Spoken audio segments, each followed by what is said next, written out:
Hello.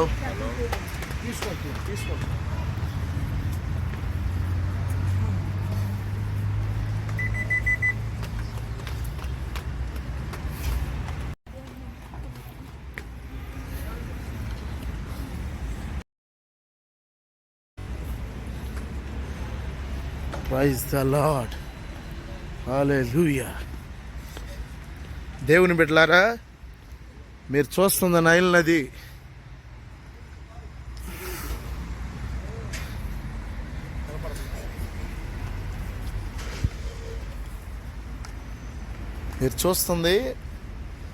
మన పితరుడైనటువంటి మోషే గారు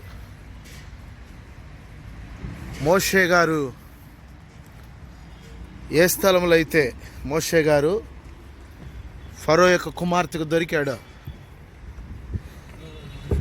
3 నెలలు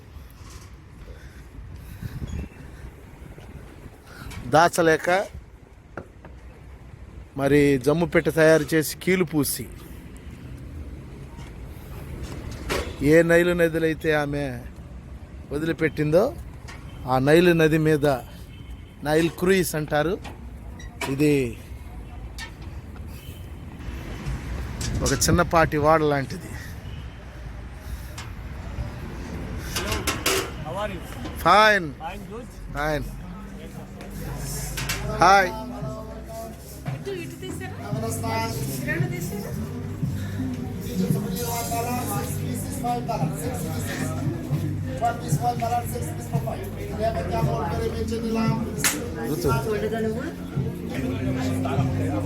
నైల్ క్రూయిస్ అంటారు.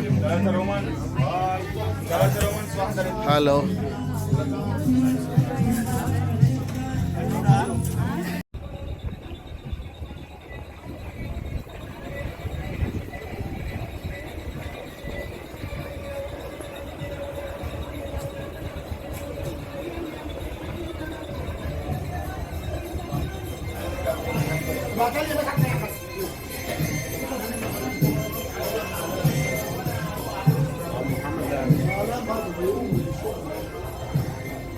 డైనింగ్ రూమ్, భోజనం చేసే స్థలం.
Praise the Lord, hallelujah. ప్రియమైన దేవుని బిడ్డలారా, దేవుని యొక్క మహాకృపను బట్టి మీరు చూస్తున్నటువంటిది ఈ నైలు నది ఏ స్థలమందైతే మరి ఇశ్రాయేలు ప్రజలకు మొదటి నాయకుడు, మహానాయకుడైనటువంటి ప్రవక్త అయిన మోషే గారిని అమ్రాము యొక్క వెదులు 3 నెలలు దాచి ఉంచి దాచి ఉంచలేక ఫరో పుట్టిన మగపిల్లల్ని చంపివేయమని చెప్పి షిఫ్రా పూయాలకు ఆజ్ఞాపించినప్పుడు షిఫ్రా పూయాలు రాజాజ్ఞకు భయపడక దేవునికి భయపడిన ఒకే ఒక కారణం చేత మోషేని బ్రతికి ఉండనిచ్చినందుకు 3 మాసములు 3 నెలలు మాత్రమే మోషేని దాచి ఉంచి దాచి ఉంచలేక మోషేని జమ్ము పెట్టె తయారు చేసి దానికి కీలు పూసి ఆ జమ్ము పెట్టెలో పెట్టి దివ్య సుందరుడైన మోషేని ఈ నైలు నదిలోనే విడిచిపెట్టినప్పుడు ఫరో యొక్క కుమార్తెకు కనబడిన ఆ యొక్క వింతైనటువంటి ఆ విచిత్రమైనటువంటి జమ్ము పెట్టెను చూసి చలికెత్తలను తెప్పించి లోపల చూడగా అందమైన దివ్య సుందరుడు మోషే కనపడ్డాడు. మోషేను చూసి చాలా మిక్కిలి సంతోషించి మోషేను తానే పెంచుకోవడానికి ఆమె ఇష్టపడింది కనుక ఒక పాలిచ్చి పెంచేటటువంటి దాదీని చూస్తానని మిరియాము చెప్పినప్పుడు సరేమనగా ఫరో యొక్క కుమార్తె ఒప్పుకున్న ఒకే ఒక కారణం చేత కన్న తల్లిని పాలిచ్చి పెంచడానికి ఏర్పాటు చేయడం జరిగింది. ఏ స్థలమందైతే మోషే దొరికాడో ఫరో యొక్క కుమార్తె స్నానమాడుతూ ఎక్కడైతే మోషేను పొందుకున్నదో ఆ నైలు నది అదే స్థలంలో ఇక బోటులో మేము ప్రయాణం చేస్తూ ఉన్నాం. నైల్ క్రూయిస్ అంటారు దీన్ని. మీకు కనబడుతున్నవన్నీ కూడా నైల్ షిప్స్. అదిగో వెళ్తున్నాడు, బోట్ వేసుకుని షికారుకి వెళ్తూ ఉన్నాడు. నైల్ క్రూయిస్ ఇదంతా కూడా ఐగుప్తు దేశంలో ఉన్నటువంటి నైల్ క్రూయిస్, ఐగుప్తు దేశంలో ఉన్నటువంటి నైలు నది. దీన్ని ఒక దేవతగా వీళ్ళు పూజిస్తారు, దీన్ని ఒక దేవతగా వీళ్ళు ఆరాధిస్తూ ఉంటారు. దేవుని బిడ్డలారా, ఈ నైల్ నదిలోనే ఈ యొక్క ఫిబ్రవరి నెలకు చివరి పునరుద్ధాన దినము సాయంకాలము 26వ తారీఖు సాయంకాలము ఇంచుమించుగా 9 గంటలైంది. మన కాలమానం ప్రకారంగా ఇంచుమించుగా మన ఇండియాలో 12 గంటలు అవుతుంది. కనుక ఈ సమయంలో ఈ నైల్ క్రూయిస్ మీద ఇక్కడ ఈజిప్ట్లో 9 గంటలైంది, మన ఇండియాలోనైతే 12 గంటలు అవుతూ ఉంటుంది. కనుక ఇంచుమించుగా ఇదే కాలమానాన ఈ నైల్ నది మీద ప్రయాణం చేయడానికి ప్రభు కృప చూపించాడు. అందుని బట్టి దేవునికి స్తోత్రం, దేవునికి మహిమ కలుగును గాక. దీని మీద ఈ నైల్ నది మీద ఏర్పాటు చేయబడినటువంటి పెద్ద వంతెన చుట్టుపక్కల పరిసర ప్రాంతాలన్నీ కూడా మీకు కనులకు కట్టినట్లుగా కనబడుతున్నాయి. అక్కడ ఫ్లైట్ కూడా వెళుతూ ఉంది. ఉన్నతమైనటువంటి భవనాలు, ఎత్తైనటువంటి శిఖరాలు, ఈ నైల్ నది తీరాన కట్టబడినటువంటి కైరో మహాపట్టణం నడిబొడ్లో ఉన్నాము.